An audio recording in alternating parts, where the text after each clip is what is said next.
بسم الله الرحمن الرحيم waxaan arki doonaa sida loo abuuro account xisaabeed waxaan teginaa accounting kadibna accounts waxaan dhahaynaa action add account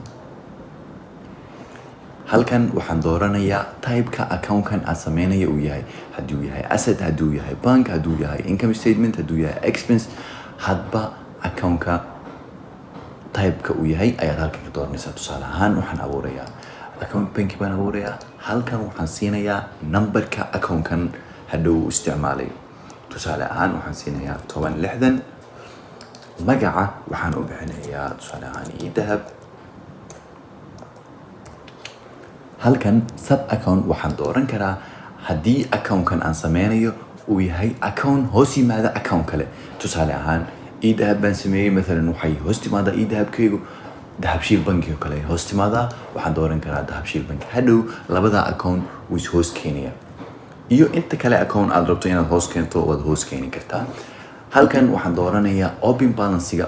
lacagta markii aan account-kan hadda system ku abuuray lacagta igu jirto haddaysan lacag igu jirin sidiisaan doonaya hadday lacag igu jirto oo aan rabo inuu xisaabiyo lacagtaas halkan ayaan ku qori karaa مثلا $35 ayaa igu jirta account-kayga idahabka ah halkan waxaan dooranayaa taariikhda aan sameeyey open balance-ga ee ah taariikhda aan xisaabta xiray ee aan rabo hadhow inaan halkaa kasii wado tusaale ahaan maanta aan u daayo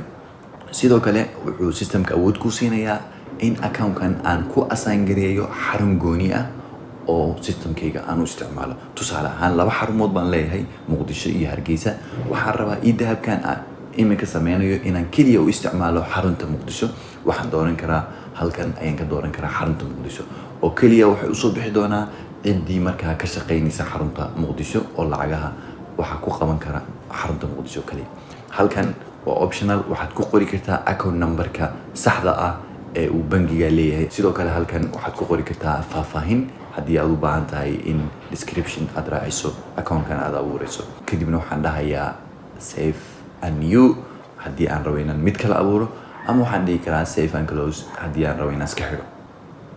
sidaad aragtaan wuu inoo abuuray account-kii idahabka ahaa sidaad halkan ka arkaysaan